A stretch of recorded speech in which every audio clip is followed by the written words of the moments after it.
Well, hello friend. How are you today? Hope you're amazing. So this week kind of flew for me. It's already Thursday and today I am doing another of the crystal pieces that I did last week. I really love the way the watercolor works doing crystal. I had some not the greatest of luck experiences when I tried to work with the watercolor a few times in the beginning. So I was kind of nervous to just jump in with the watercolor, but I'm glad I did.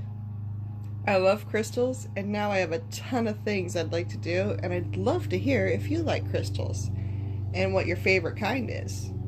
Or maybe your top three, because I don't know if I could narrow it down to just a #1 favorite, but my top three are labradorite, fluorite, and blue lace agate, which is actually next week's video.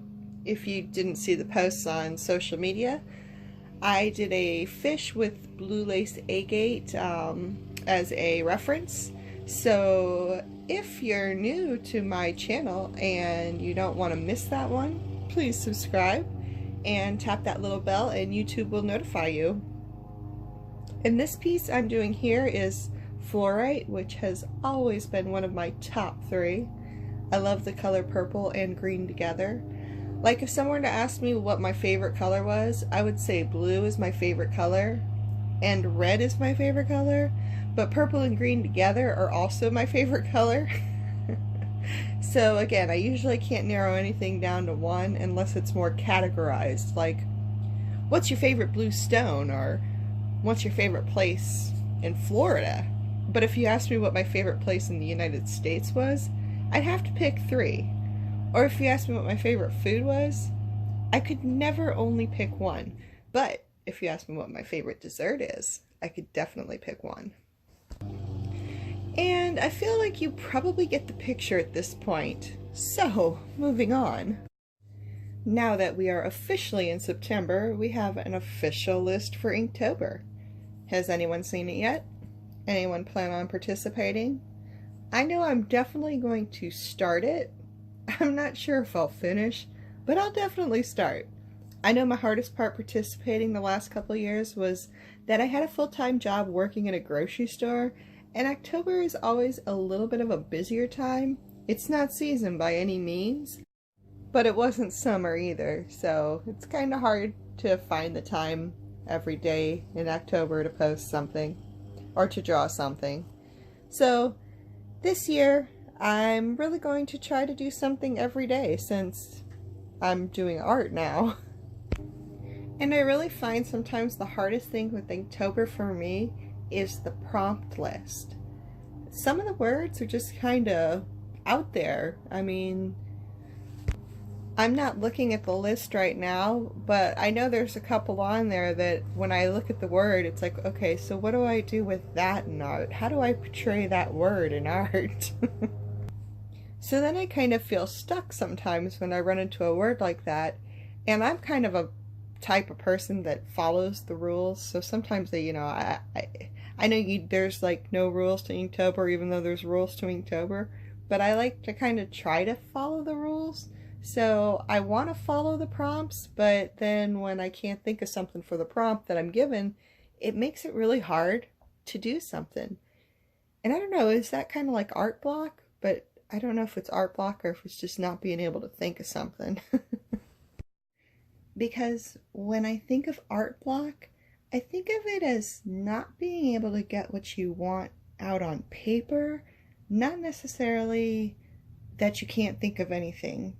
Because there's tons of things we can take inspiration or reference from, but I can't always make it happen on the paper. And I consider that my kind of more of, I guess, my style of art block. So I don't really think of art block as not being able to think of something as much as there seems to be this block between your head and your hand. That's how it is for me anyway. How would you describe art block for you? We have so many different styles of art. What's your style of art block? How does it affect you, and what do you do to work through it? One of the tricks I use if I'm having a hard time narrowing down something to do is something I actually learned from the actor on The Walking Dead that played Abraham, where they used dice, I guess, to come up with these little sayings that he used to do. So they would roll the dice and pick these random words. So that's what I'll do sometimes. I'll just like pick some random things that I might like to do, and I'll put them all together and pick them. And if I don't like the choices, I'll redo it. I mean, you're just doing it to kind of think of something. So if you don't like what you picked, pick something else until you're happy with the outcome. Art may not always be fun, but I definitely don't think it should be torturous. Okay, so to finish things off, tomorrow I will be doing my Fan Art Friday video, and it is the Goddess of the Crossroads. So I will be putting that one up tomorrow. And that was actually a commission piece I did for someone, so I want to thank her for letting me do this piece and for giving me the opportunity to post it as a YouTube video. So I'll try to have that up sometime not too late tomorrow. It's a longer video, so I have to think of lots to talk about, which isn't a problem for me. And the problem is making sure it's also something that other people want to listen to. So that takes a little more time. Alright, I will leave a link to all the products that I used for this piece in the description part of this video. I want to thank everybody for watching this video, and if you liked it, go ahead and give it a thumbs up. It helps YouTube notice me. And I want to give a big thanks to all my subscribers. You guys rock. Thank you so much. I appreciate you. And thanks for watching this video. Until the next video. I love you guys.